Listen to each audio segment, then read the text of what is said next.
Hey friends, welcome to another episode of the 10 Laws Podcast with East Forest. I am Mr. Forrest. Thank you for joining us again this week, and thanks for subscribing. And I guess now you can give reviews on Spotify. So thanks for everyone who's able to give a review on Spotify and Apple. We appreciate it.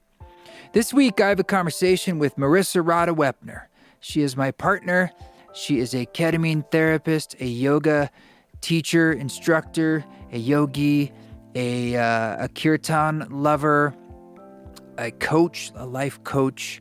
She's all around one of these manifestor type people who get things done and good things happen and seems to have some things figured out, both naturally, just graciously, but also intellectually.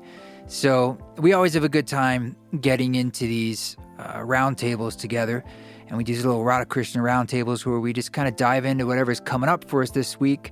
And I was feeling we were both pretty tired when we started this one. We were like, let's just do it. Let's do it. So we dove right in, and it was another good one, of course. And I'm sure that you're going to enjoy it. I do want to say, just like a heads up, there's some tour dates. It's February 16th. We'll be in Las Vegas at Area 15. And February 12th, we're doing another Journey Space event. For the February 12th, that's a virtual event, journeyspace.com. And I'm premiering, it's like a world premiere of a new ceremony, 4-hour ceremony album that's meant for you to journey to, however you deem to journey. And in Journey Space is essentially a platform where you do that in real time with live facilitators in a small group. So you get to witness one another. So go to eastforest.org or journeyspace.com, and you can learn more about that if you want to hear that new music and have an embodied experience with it. And then in early April, we'll be in London and Dublin. So for all our friends out there, thank you for telling your friends and helping me have a wonderful first show in both of those lovely places. I'm really looking forward to that. And everyone on our council, we have a council on Patreon. Patreon.com/EastForest. It's just a place where you can support this podcast. We have a lot of fun. I get to share lots of demos and do things like live streams from time to time. And I really appreciate everyone who gives support that way. You can do it in a small way or a bigger way. You can join our monthly Zoom council and see if it's right for you. eastforest.org. Thank you so much. So we're going to dive into this. This is a conversation, a Radha Krishna roundtable with my beloved Radha Wepner.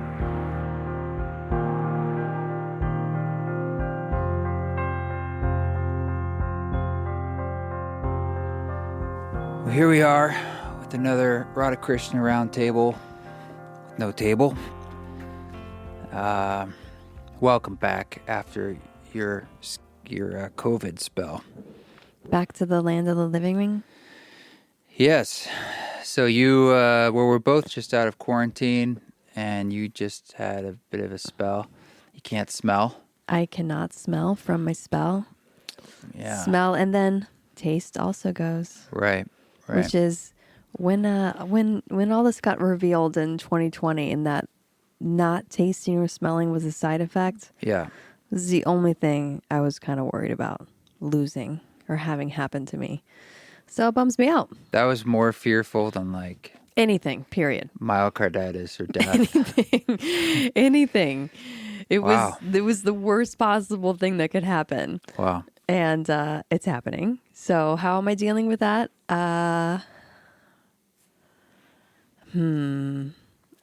It definitely bothers me. I think I try to be hopeful that it'll come back.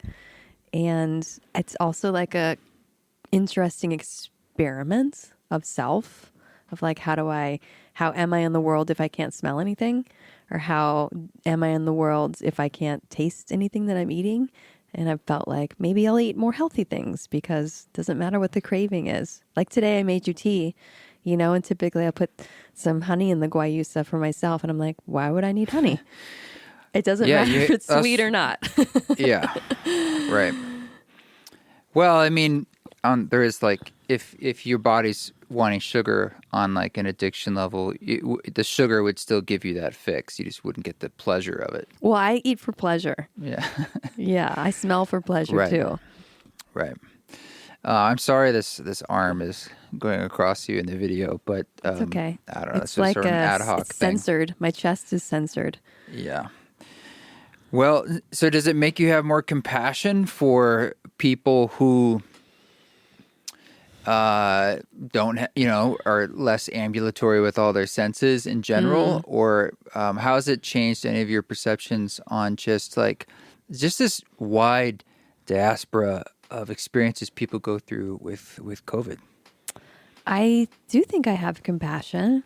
I think I've had compassion. Yeah. And like I said, I've had a lot of compassion for the people that I've heard can no longer smell or taste. Like every time I've heard that, it just would get to my heart. And so Because you enjoy food, or there's some kind of trauma there about... No, I think it's just enjoyment. Like feeling like you're cut off from something that gives you so much pure sensorial pleasure. Like smelling things brings so much joy. Yes, there's bad smells too, but like I really enjoy my sensory interaction with life. And so to feel like that might have been taken away, or it was taken away for others, or now it's taken away from me, it's just like, fuck. Like maybe it won't be as bad as I feared it would be, because leading up to now, it was like, that's the worst thing that could happen to me. And I guess I'm afraid of what might emerge that I'm trying to replace that pleasure with now that pleasure is gone. Cigarettes, yeah. Well, I wouldn't even be able to, I mean, maybe. I don't know. Theoretically, the nicotine would still hit you. Yeah. Yeah. Then what was I don't think interesting- cigarettes is about taste. It's more just about the drug. Well, it's about and the the oral fixation. I'm not going to start smoking cigarettes, but it is a question of like, well, Mm-hmm. will another desire to have pleasure that's been taken away be reduced, or will I like start to feel depressed because of that lack of sensory pleasure? I hope not. I didn't know it struck so close to home to you, that particular thing. It's rare, but people who can't feel pain, it's really dangerous because they hurt themselves all the time. It's like you're getting this feedback about that is hot, don't touch it, or oh, ow, whatever. It can be very, very dangerous for people. They break a lot of bones and stuff, and it's accidental in a sense. But for you, I'm wondering, there's less of a danger that you're going to not be able to smell something where your body naturally is saying, oh, don't eat that. But in some ways, you do use it like your senses. For instance, I heard someone was developing this kind of sensor. It's just something I heard to use in the grocery store to tell you like if a particular apple has more nutrients than another apple.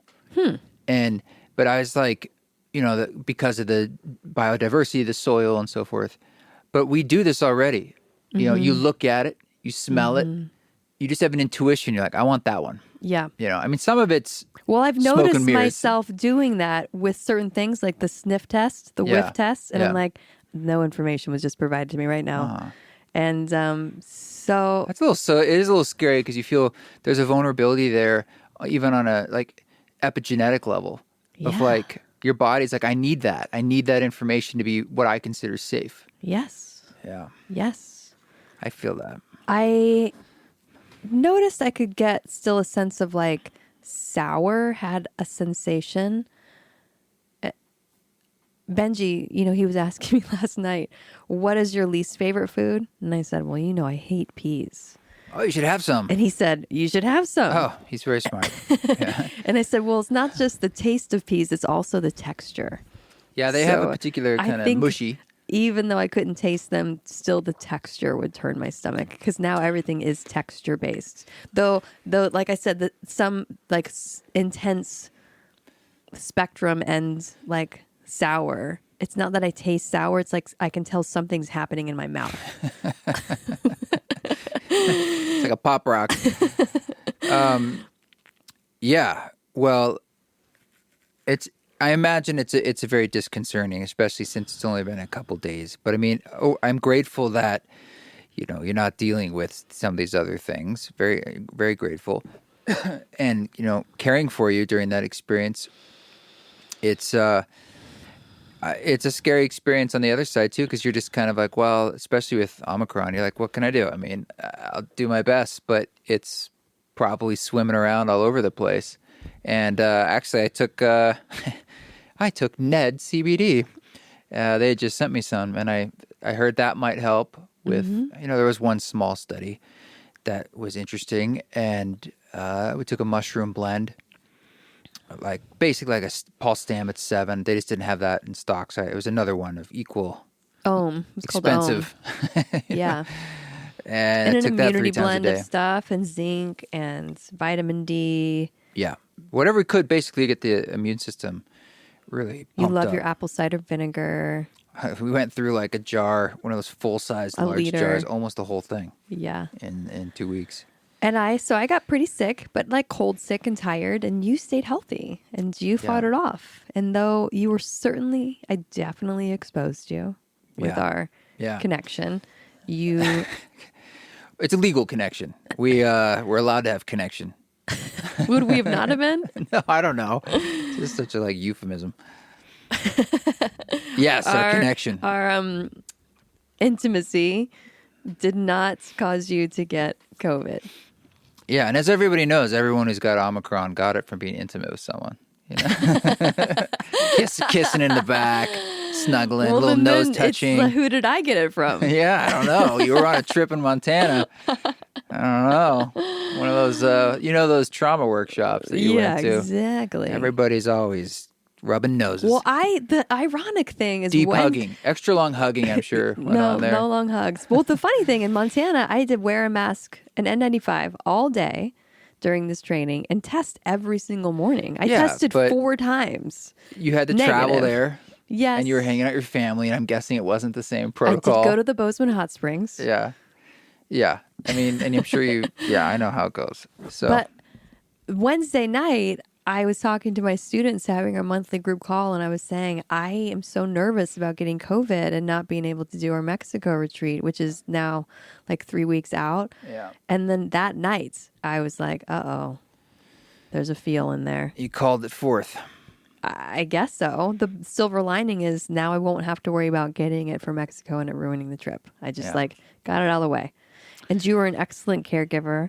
You were incredibly loving and supportive and sweet. And fortunately, you had a separate room and a separate bathroom. Right up there. And you could not be more wonderful of a caregiver. I like to do that. There's a bit of server soul in me, maybe more than a bit.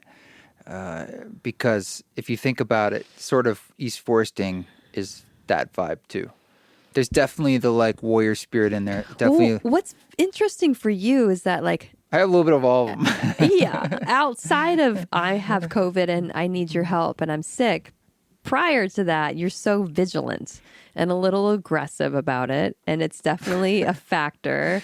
And people would think because people ask me this, I'm Radha, not aggressive. You're just so lax. It's I'm just trying to keep the bare minimum. People have said Radha, if you get COVID, what is Krishna going to do? Thinking you'd be mad take care of you. Or you'd shame me or you'd be, just This was bad. your fear or their fear? Their people, multiple their problem. people. I'm just saying, knowing how you are about it, people were And what worried. happened?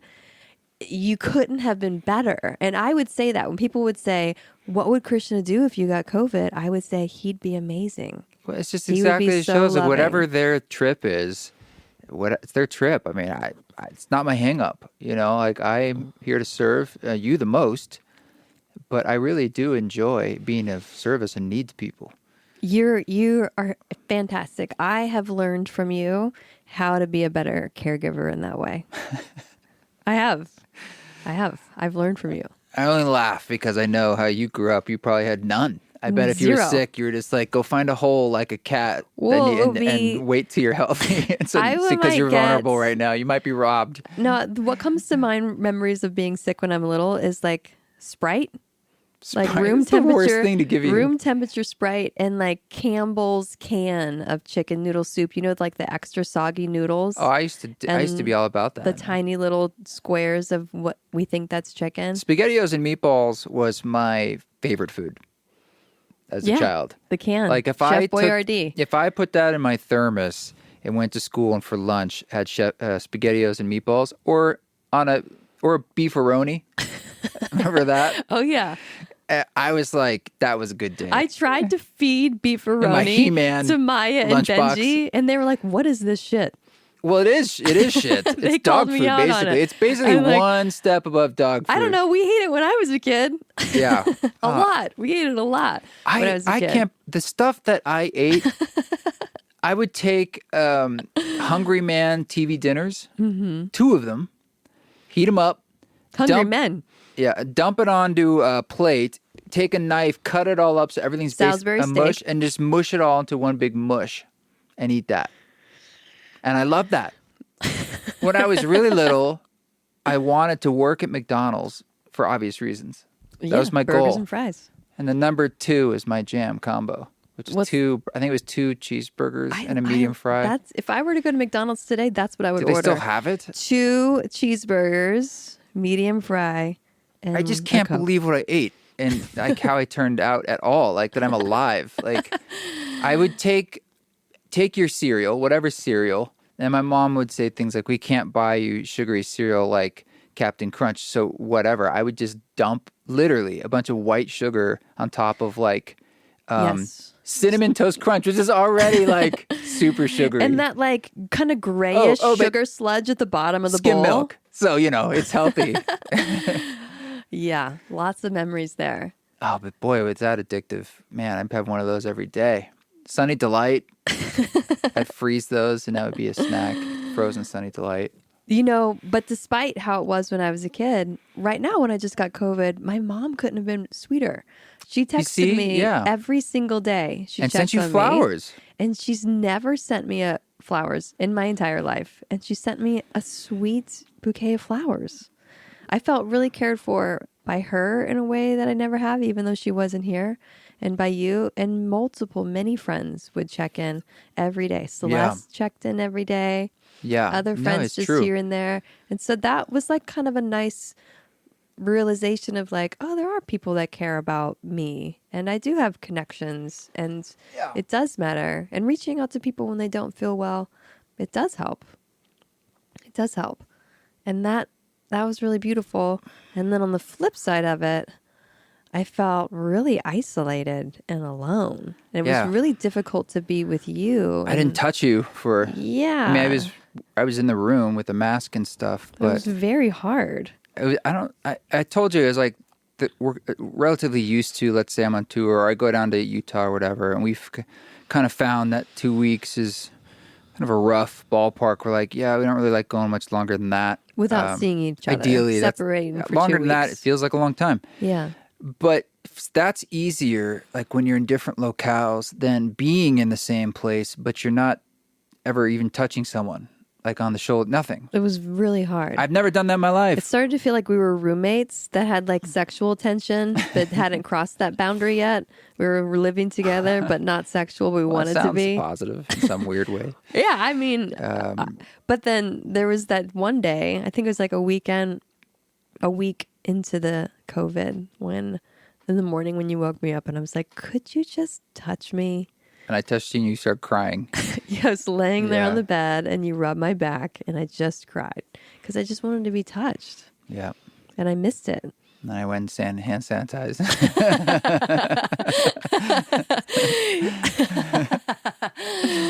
That room, the room you're in, just felt like a COVID bomb. I'd open the door and just like put on the hazmat.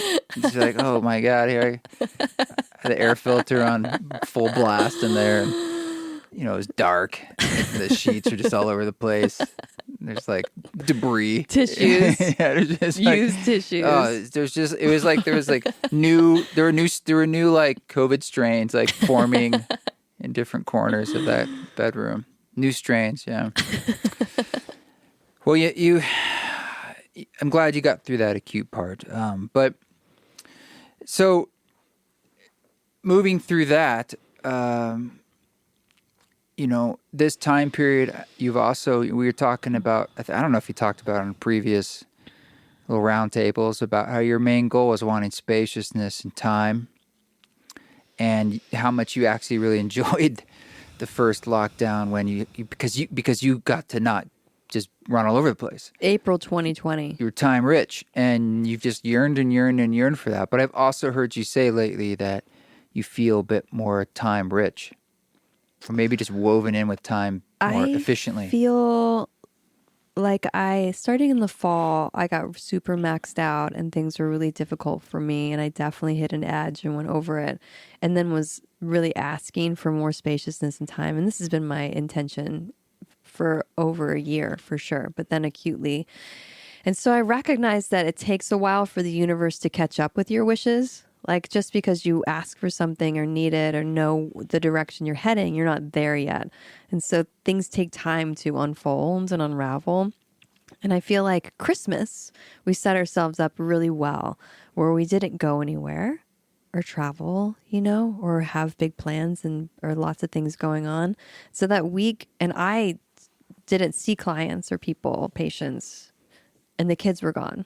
So that was really spacious, the end of December, and felt so good. I love just being home and being home with you and nesting in a way. And then into January, similar, and then I got COVID. And so I think I've recognized a lot more deeply within myself this pattern of rescuer.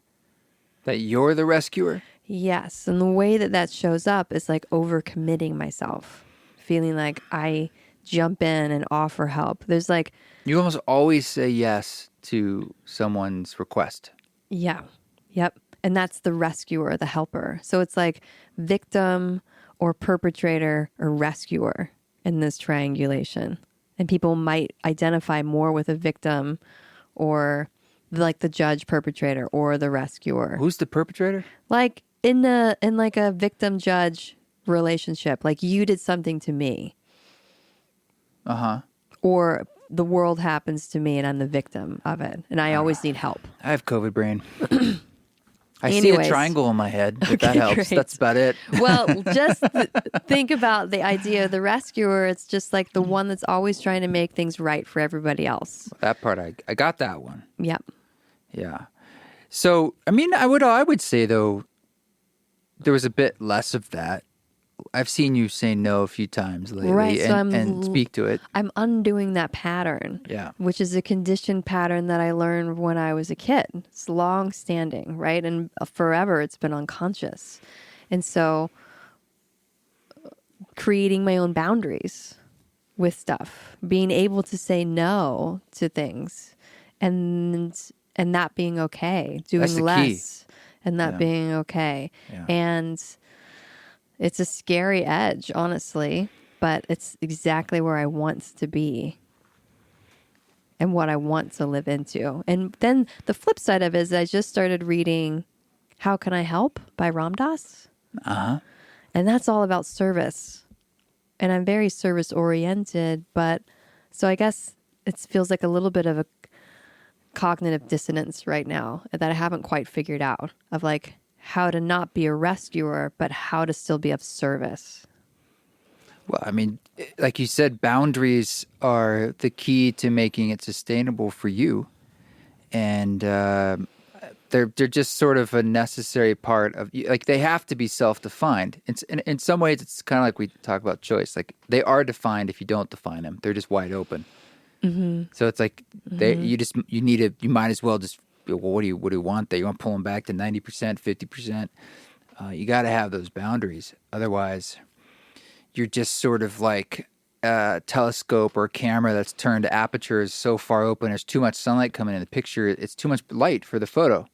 Mm-hmm. I think part of it, too, is starting to get to know myself better and get to know my own needs better, or like a different need me, where before I was able to sustain doing so much all of the time. Now that's shifted for me, and I need more space and I need more quiet. Where before it might have been true that was fine, and obviously it was because I managed it. But now I'm different. And so allowing myself to be different, allowing myself to evolve and shifting the way that I'm doing things. And I think COVID and the pandemic, the COVID time has done that for a lot of us, where our habitual way of being halted. And then it's now you're choosing, like you said, you're rerouting. What is my flow now? I don't know. That's the question you can ask yourself. Oh. How do I operate the best now? It's different than it was before. Yeah. Yeah. I mean, there's no new normal. Or it's such a weird phrase. It's like, whatever that, it's a kind of a weird, like, it's almost like a koan in itself. New normal. I mean, you know what I mean? Mm-hmm. Mm-hmm. And so what's really just going on is just extreme change. Things always change. Usually it's just more gradual, and we still don't like it. And when the big things happen, like something big happens to you, it's really hard. But here's this like collective big thing all at once, and we're all reacting to it in different ways. And unfortunately, it's like just keeps elongating and having cascading. Keeps elongating, and the issues. pathway's not clear either, and the messaging isn't clear, and it's very contradictory. Like with myself too, in a similar way, when I was really sick, I wanted to allow myself to take the time that I needed to recover, because I think the tendency too for myself and a lot of us is to like push through, get back to it. Like how quickly can you see people again and be doing the work again and go back to work? Just, I think a couple days ago, like we're doing something like a session when you're first kind of quote unquote allowed to through the guidelines, and you were like, wow, I'm feeling burnt by the time, you know what I mean? And I said to you, it's like, you may be like not spreading the virus, but it absolutely is still something you're fighting inside you. And that's the reality. Yeah. And so knowing that, I think there's a tendency for us to like get back to work. Oh yeah. And not allow yourself the time to heal that you need and overdo it. So I'm just trying to not overdo it. I'm maybe setting myself up to overdo it a little bit. I don't know. Yeah, well, even when you're down there, you can do your best to create those boundaries. But it's a hard time because, even like things I think we used to believe in, or things that were our biggest allies, so a lot of things almost feel like they're switching polarities and going back and forth. Like what? What do you mean? Well, for instance, politically, sort of like in the hyper woke world, the left becoming some of the ideas of the far right and vice versa. Like everything got a bit flip flopped on certain ideologies about things like that, or like the far left being anti-vax.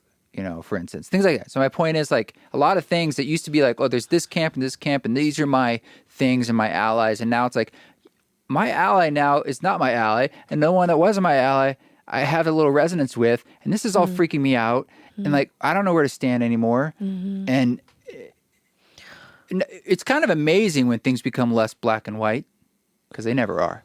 But we like to look at the world that way. Our brain likes to put it in these compartments. And so when they start to get more gray and mushy, it forces you to kind of choose things. But that's uncomfortable if you're not used to that. It is uncomfortable. It is uncomfortable, and you're not used to it. And the othering is in some ways I see as the pandemic. The pandemic is othering more than you're saying? Well, it's just like so damaging to live in a mindset of othering.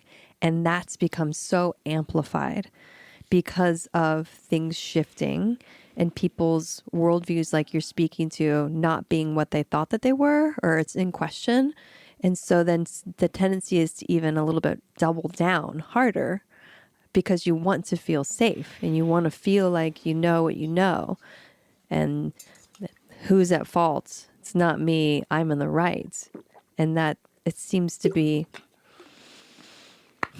exacerbating the separation, which just from my own sense of self, I want us to move towards more connection. But when we're in a place where we don't feel safe, our mind is literally just looking for what's dangerous to keep us safe. I really thought that when this started, as the get, well, this will obviously break through a lot of those boundaries because it's something that affects everyone, no matter rich, poor. I mean, I guess worse if you're poor, but you know what I mean? It will affect everyone, everywhere on the planet. This could bring us together. Has that happened? No. Well, it is. What it is doing is burning down and exposing systems that are broken. Yes. Not all, well, it's exposing them all, and some of them are falling apart, and some of that is destructive. But it's like burning the fields, cleaning the slate a bit. You know, it's apocalypse in the sense that systems are breaking down. But that is probably the only way for new things to come to be. And it's not always like something breaks down and then we just replace it. There might be a liminal period, too, where there's no real support there. And that's not good. But that's just sort of when I stand back and look at it, it seems on the face of it what appears to be happening. What would you want to have happen? The least amount of suffering possible. How could that happen? It's just like when you were sick. That's what I want. I want you to get through it with the least amount of suffering, have the least amount of damage, and the most positive outcome. So it's like, how can we all care for each other in a sense as one great sick world, one great sick community? What would you do? It's like you have patience, compassion. You try to, like, well, what are the things that will help? I mean, but it's exposing so many traumas and hurts and fears and really putting salt in the wound on some of that and like really exercising some of these like boils, so to speak, you know, lancing. And that, boy, you've ever had a lance of a thing? It is one of the most painful things. And I've had some painful things. Like, yeah, we don't have to go into that. We don't have to go into that. Thank you. That's kind of, though, you know, you see the kind of crazy reactions that result in sort of these tangents about political things. Or, so what I hear, though, is like recognizing that we're all suffering and then we can give each other and ourselves more compassion. Even somebody that you might look at and think, label them as a them. Yeah, the symptom understands that humanity of suffering. And maybe then the question is how can I not inflame that suffering that they're feeling? Yeah. I mean, when anyone's pushed into a corner, there's certain reactions that can happen, all sorts of things. We all make mistakes in the heat of the moment and so forth and so on. But we also need to take responsibility for our choices. And that doesn't always happen. And that's you get in these entrenched positions where people are like, you're wrong, I'm right. You're wrong, no, I'm right. It's not about like, where's the middle ground or like, look, here's where I am a little wrong and I'm sorry about this and that, but I don't agree with you on X, Y, Z. But here's what we have in common. You know, that's what I thought about COVID. Like, we're all humans. I mean, if this exposed so well, like we're all that, and this will affect that. That's the one thing it affects. And talk about tribe human, and let's look at the causes and like, you know, what can we do to prevent this in the future? That's in everyone's interest. I think that's there, and that's an aspect of it for sure. But I think too, what's getting triggered for people is the fear of the unknown and the way that their whole life is changing and what this means on like a larger, more, I hate to use the word meta now because Facebook took it. Those bastards. But on a meta level, you know? Versus just the virus level, but the societal, worldwide level and the psychological level. And I feel like the way we dealt with this in the past, because certainly almost everything was unknown in the past. Like, what's the season going to be like next year? It was prayer, ritual. I mean, you just gave it all over to the unknown because there was nothing else to do. There was no website, AI prediction. There was no data points other than like memory of like how the past ones have gone, the cycles. And we've totally, for the most part, given up. We rely almost so much on like data to the point where like when the data starts to break down with, quote unquote fake news, basically just an information storm, a blitzkrieg of information. it breaks our system of like, but that's my data. That's how I make sense of the world. And now that's For kind some of people. well, since Newton, yeah, it's like this idea that it's like we can measure things, and I'm saying we don't have much to stand on, and we used to stand on prayer and ritual, sort of like the things that are greater than just what our mind can harness. Well, and connection and earth, right? Who was I listening to? I think it might have been in the Entheo wheel. Maybe I'm making this up. I can't remember now. It might have been the Entheo wheel, but now I can't remember. But just going back to shamanic traditions were all based on earth wisdom. Yeah. And all wisdom traditions come from shamanic traditions. And how can we live in right relation to the earth? So versus like measuring in data to tell you what is true, looking about to your lived experience to know what is true. It's just a side note, but I just read that the Chinese government is doing all this geoengineering to control the weather for the Beijing Olympics coming up here. Oh my goodness. Which is, this kind of stuff my has been done God. before, but it raises all these interesting questions. What's been done before? Attempts at manipulating weather, which is moderately successful.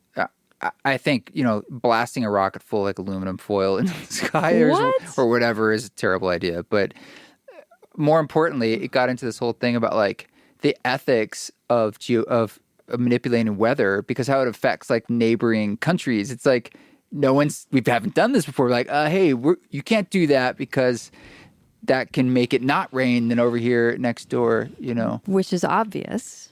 Well, that there would be the care. domino effect. Yeah, typically that's the way it goes. We do You one thing, can't just it get a unravels. win without a loss somewhere else. You pull out a piece of string from the blanket of nature, and the whole thing's like, okay, now we have to reweave the whole blanket. It's just so fucked up. Well, and it's covered in smog, and so that, last time I think they made like all the factories stop and all the cars stop so they could get rid of it and work to get rid of all the smog. They did the Olympics and then they went back to work. Yeah, but this time it's that plus bad weather and smoggy, gray, terrible weather. And don't they not get a lot of snow? Beijing? Yeah. I don't know. When you and I were in Shanghai, it was real cold, but that's a good question. Probably not a lot. I don't know. I don't know much about the Olympics. Olympics are not something that I'm very pro. In favor of. I never went. I didn't want to enter the Olympics because I just didn't want to take over multiple fields at once. It wouldn't be fair. No, I mean, I'm not for the Olympics. That's what I'm trying to say. Not that I didn't go pro into the Olympics. No, the Olympics, it's a side note, but it's a shit show of corporate stuff and not treating their athletes well at all. And I don't really understand a lot of it besides the old school glory of, bringing countries together and doing ice capades or whatever. But I know, I'm a bit of a crank about it, but they don't treat their athletes very well. Yeah, that is a fact. And they make a lot of money. Well. It's a TV thing. And so it's like, well, come on, share it with the talent. That's just old school, like screw the talent. Yeah. And have the corporate interests make all the money. So they should have an independent Olympics or something with all the same athletes. They should just say, screw these guys, get private funding from some tech company, and just be like, I don't know. This is a terrible plan. Anyway. Yeah. So we don't have to talk about COVID all the time, but we're really just kind of talking about change and what's in the air for everybody and for us. When I talk about the cycle of change, what's really potent for most people right now is the fertile void. And to remember that they're in that. You're in the unknown, you're in the formless, you're between here and there. And that can be a scary place to be in. It's been a long time, too. That we've been in this transition we're going into space. the third year of a lot of unknown. What I've also noticed on the positive side of that is it seems like more people are willing to turn their consciousness towards the mystery or what's possible or new ways of thinking. Like there's more entrepreneurs more small businesses opening now than there were that closed. You know, people willing to like take risks and do something different and quote unquote follow their dreams. Yeah. Because they were given the opportunity to stop. And that's good. There's more people, it seems like, at least in my world, coming to therapy or wanting to do work. I don't think it's a coincidence necessarily that the rise in psychedelics is meeting this moment, which when you have those experiences, you're in a non-ordinary state, into the transpersonal. And no, many people are stepping up to the plate of the change. And in some ways it's inevitable. It's like, how long do you want to fight it, or you just want to start to gracefully as possible move with the river? But that is definitely happening. And I think it's going to be a cascade, many more. What's a cascade? Many more people, even more. Like, it will grow almost exponentially. People looking for help, for change, for assistance, for modalities, for themselves, essentially, to, all right, let's do it finally. Yeah. Not everybody, but, you know, as our good old friend Cordy says, everybody graduates? You only need 10%. You only need 10%. You know, and, or no, he says, well, you don't need everybody. And he says there's good people everywhere, millions of people. And yeast is a small additive in bread, but it makes the whole loaf rise. And we only need, we don't need everybody, essentially. Are you talking about ascension? I'm talking about crossing the bell curve from essentially like adolescence closer into adulthood as a species, where we can start to do some of the things we're talking about of just compassion and understanding for interbeing. Honesty. I mean, all these things. So really what we're talking about is there a way to be sustainably together with 7, 8, 9 billion people? Right now there is not. And you could argue perhaps that COVID is part of that, right? There's some kind of natural reaction. I know they happen, but anyway. So I do think that it's a natural wave, but it will take over the next decade for sure. I noticed an interesting pull within myself. I noticed an interesting fight internally of, on the one hand, freedom, you know, the classic, like, I don't want my freedoms to be taken away. And on the other hand, recognizing the level to which sometimes I don't make good choices. And sometimes I need parameters. Wait, did I record that? And sometimes I that. need boundaries. I need a regulation, or I need a law. And humans, as we have done, left to our own devices, we've destroyed the planet. We've destroyed natural resources. By ourselves, we haven't been able to make progress on climate change. And so while it might be painful to think about freedoms going away, what if the earth couldn't exist? Or humanity couldn't go on if we didn't put in especially here, real change of the way that we behave and interact with the earth. So that's the inner struggles. Like laws are often there and regulation to force people to do things they won't do otherwise. Which are actually good choices. Yeah, in a lot of ways. And you need a balance. But it's just like down in Utah. Like, if it used to be, you could do whatever you want. And so you could take a 4-wheeler and just go, whatever you want. You could go, like, cruise around. Across the crypto. Biotic. Yeah, that'd be your thing. And so some people are like, well, I still want to do that. But I mean, if it makes sense on paper, you're like, well, if a majority of people say you can't do that, then you can't do that. Okay, let's move on. Now we've made a law, Mr. Bill. You know, and unfortunately, it just doesn't work quite that simply. We don't want it to be dystopian where everything's taken away and everything's monitored and everything's regulated. But it feels like a shift into a different balance where we collectively and individually really oftentimes haven't made the best choice for the earth. The mushrooms told Mr. Terrence McKenna the way to save the planet is all humans bear one child. And it's brilliant, really, because I'm not saying the government should force you to do this like how China used to do it, but it's just sort of like you just do your thing, but over 100 years we'll go down to is like 1 billion or 2 people. just naturally after normal generations. And frankly, the load on the planet, if it was 20%, 25% what it is now, we would be, even without changing anything, we'd have a hell of a lot more time. What do you mean by time? The resources would last longer. Like all the crises, we just have more time to figure it out. Not saying we would, but it's kind of a brilliant idea. It's like the planet maybe wasn't designed for, well, it certainly is not designed in this Western mindset of extraction. No. And I'm not saying that I have any definitive answers or solutions of what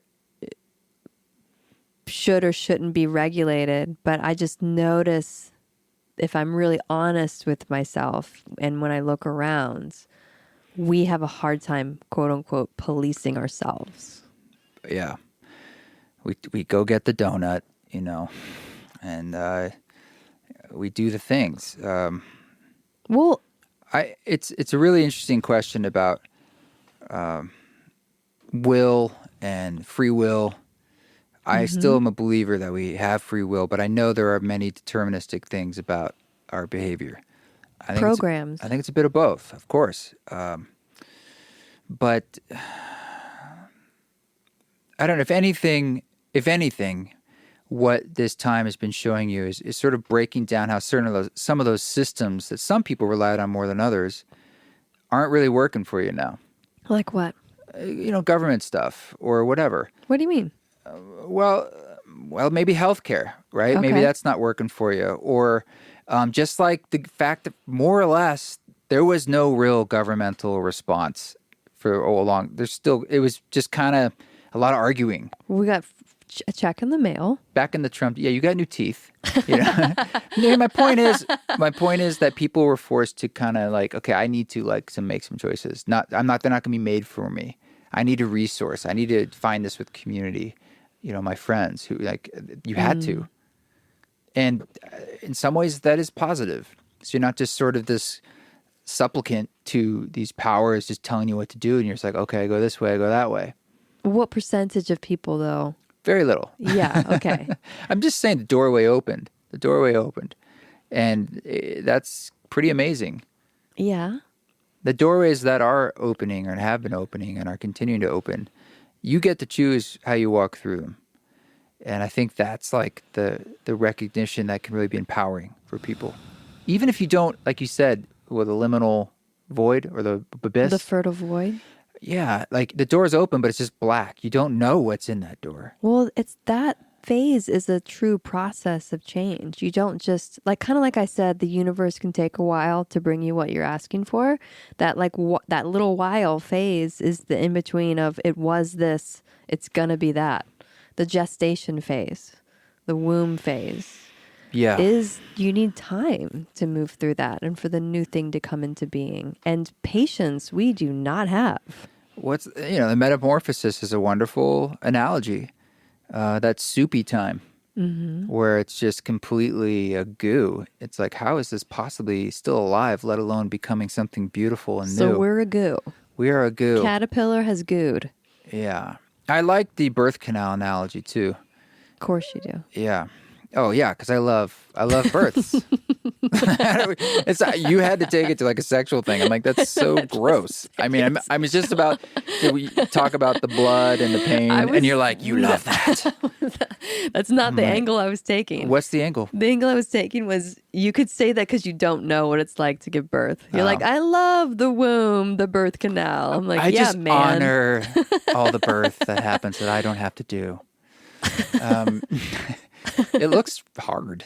It's terrifying to me. Yes. It looks really like the idea of being pregnant. When I do a thought experiment, I get scared. Yeah. I read a meme today that was like, if men had to give birth, abortion clinics would be like Starbucks on every corner. Yeah. Right. Yeah. The toughest people I've known have been women, you included, and like the kind of pain I've seen endured in life, women. I mean, men too, sure. But I think there's some science behind their ability to withstand pain in bigger ways, and that's why. So props. Women are the powerful species. Whoop, whoop, women. And theys, all the theys out there. We love you too. It's not gender based. just the hierarchy of masculinity that's been The dominating. patriarchy. Yes. Yeah.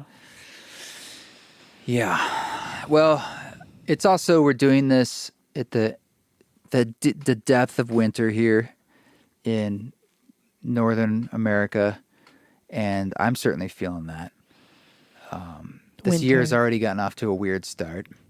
Yes. You know, the first day, my first gig was canceled. On the very first day, I couldn't make it Yeah. in Portland, and then COVID happened, and Well, how have you been feeling these past few weeks?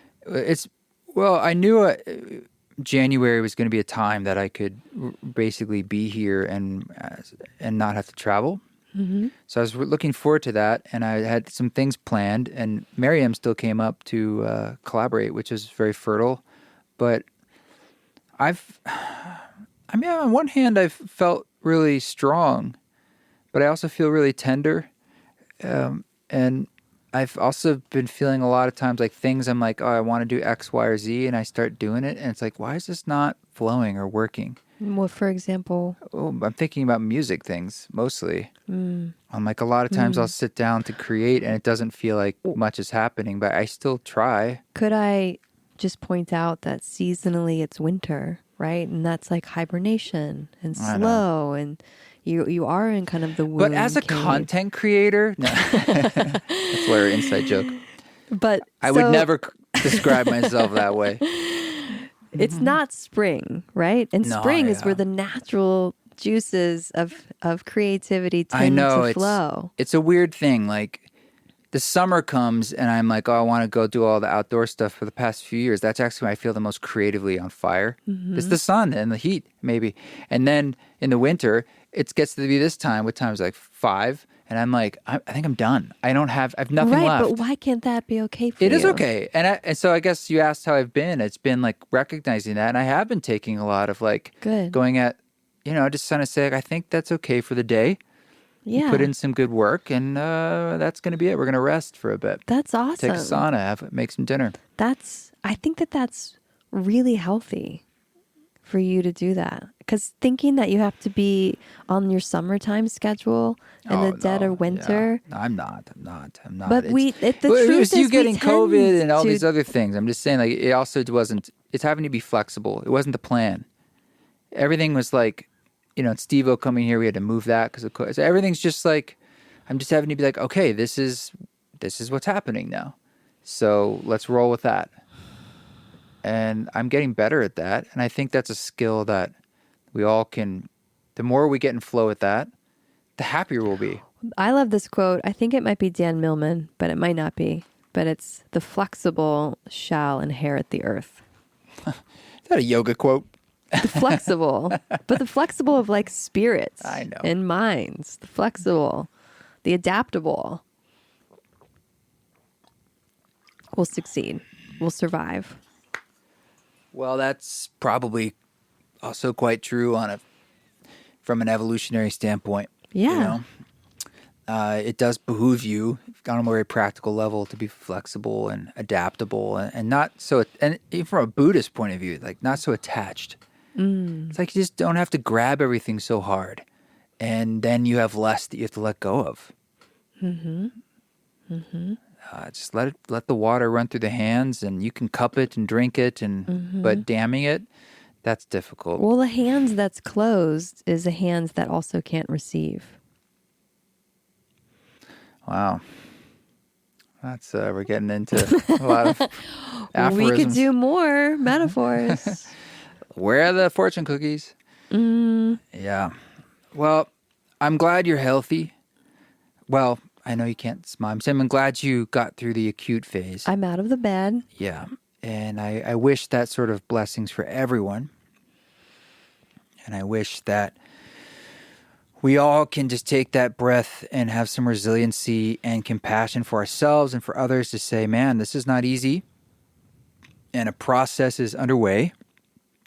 And it will continue to be underway with all sorts of little waves within waves. And that's totally expected. And so I'm going to be flexible. And we can find moments of joy and strength in that. Like, as I was saying, I have also felt this month, even with all that stuff going on, sometimes like I have a creative moment that feels really beautiful and I celebrate it internally. I'm like, wow, that feels so good. Ah, I love that. I The love work you that. did with Miriam was fantastic. Yeah. Miriam's an artist out of LA, or I'm sorry, Vegas. And she's very smart in that we got to know each other a little bit online. And just as sometimes I'll meet artists and we'll just be like, say hi and just get on each other's radar. And I said, yeah, I'll keep you in mind as maybe see if I can find a place for you to sing on something. And I didn't, that was a while ago. And every now and she'd check in and eventually she just said, so listen, I'm coming to Boise in January. When are you there? And it wasn't like, can we do this or that? It was just, when are you there? And I thought, and that's why, at that point you kind of know someone a little bit. You're like, well, I'll be here. She flew in, got a hotel, showed up. And so I was like, all right, let's do this. And I also have to hand it to her. She was very insistent that we start from the ground up in the room, that I didn't prepare anything. And I love that, but it's also like that's going to be a lot slower, and who knows what we'll get, if anything. But it's beautiful because then you're really opening yourself up to like, who knows? So she's just sitting on the couch here and kind of just forced me into like, play something, record that, add a beat, and just keep doing it because it was a short period of time. I was like, I should make the most of this. I still crapped out around 6 though. And we go have dinner and I was like, that's a night. But we did get, we got about 4 or 5 ideas in the can, and she's a wonderful singer. And I found it very creatively fecund. Fecund. Mm-hmm. Fertile, rich. It just a lot came out that, there's even one track that I was working on, this particular track.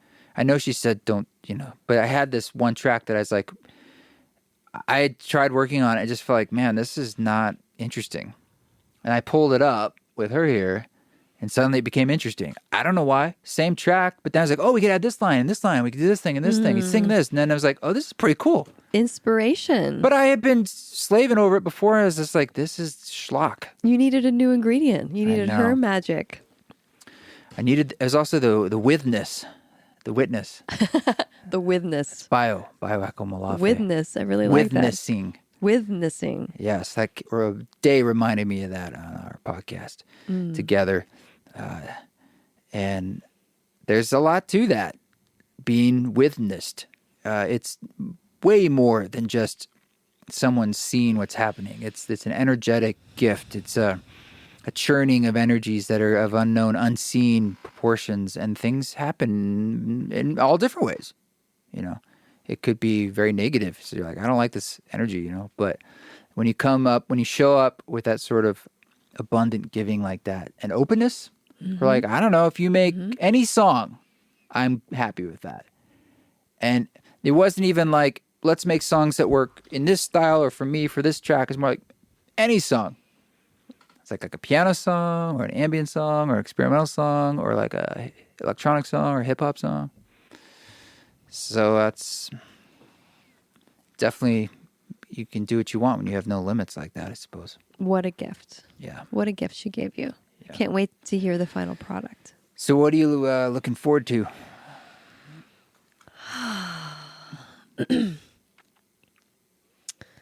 Spring. Yeah, Crocuses. Me too. Crocuses. I miss our friends in Australia deeply. I look forward to going back to Australia around this time of year. Mm-hmm. I look forward to continuing the work that I'm doing with the ketamine therapy. I really love my somatic experiencing practice and just my yoga, my chanting. Tony G. Tony G. Yeah. I've been doing Tony G's Elements. What is it called? Elemental? I think it's called Elements. Just Elements. I played the music for it with Udaya, and it's online, right? It's on Udaya, Udaya, udaya.com. And Tony G made this complete package of meditation, pranayama, build your body, and then a class for all the 5 elements. and you're playing meditation. live. Yeah, meditation pranayama, but you're playing live for every class. Yeah, in Bulgaria. I picked it up since I was just at home and not getting to do my yoga and not in the studio. And I love it. I love Tony G. He's awesome. He's great energy. So wonderful. Yeah. So you're also on Yeah, Udaya. I've got So classes on people Udaya. go there, you could see both your classes. And some of them are on YouTube, like one of each you or something. You could probably a search sampler. them. Yeah. But they want to try it.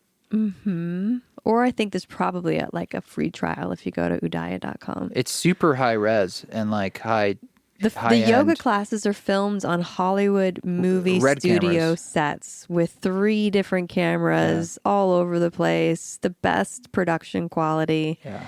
Really, the best really music. best. I had the best music. Some of my favorite musician friendships were born out of Udaya. Yeah. Yeah. Just thinking back to that whole experience. It's crazy. We can talk about that another time. Yep. Well, but props to Udaya. Thank you, Yariv and Patty. It's dinner time, Miller time, as they say. And thanks for coming back on the show and Always for letting a me do this pleasure. weird visual setup here. Always Also, a I look pleasure. enormous and you look smaller because of the camera. Look at It's this. the jacket. I know. The whatever. East Forest jacket. Yeah. I won this. It was a major prize. A major award. Yeah. Boulder Outdoor Survival School. He didn't win it. You bought it in an auction. Well, I was the highest bidder in a silent auction. That is winning. Yeah. That's winning. You paid for it. I am a winner. It's not like a raffle where you got your number drawn. Well, I still was the highest bidder amongst silent bidders, It's true. which was a mere $40. That's all this cost. I was like, what a steal. I think you got like a Wool water shirt. bottle too. Yeah, I won that as well. That was a You major won it. award, actually. Yeah, in the town of Boulder. All right. Well, and you are still life coaching, and that's going really, really well. And there actually have been people from all over the world working with you, and a few people who have decided they're going to come in and do a ketamine session in town, kind of like Miriam, but they're going to fly in and do it. And all these things are options with you. So check out your Marissa Radha Wepner or marissarada.com. Radha. Marissa with 1 S. Yeah. Keep it simple. All right. Thanks, friends. Well, thanks, Radha. We'll do this again. Always fun. This song that you're hearing in the background is called Highway 1, and it is off the Orbits album. It's basically like a rework of the song Pacific Coast Highway from the Education of the Individual Soul album. So you've got that sample you can hear in there from Highway 1 I think it was in Los Angeles, north of Venice Beach or something, one of those overpasses. And there's like a hand accordion thing that was from San Juan in Puerto Rico. This gentleman was sort of walking around the streets playing it, and I was shadowing him and recording that. So that's what this is, Highway 1. Thanks again for the reviews, and thank you for your support. Patreon.com/EastForest. Check it out. Join our council. And I hope to see those who can make it in Las Vegas on the 16th of February. Journey Space, we're having a journey February 12th, and early April in the UK. Hit us up anytime you like. team@eastforest.org or on the socials. And otherwise, I'll catch you next week. Keep walking your walk. Don't take any shit, my friends. But if you do it with grace.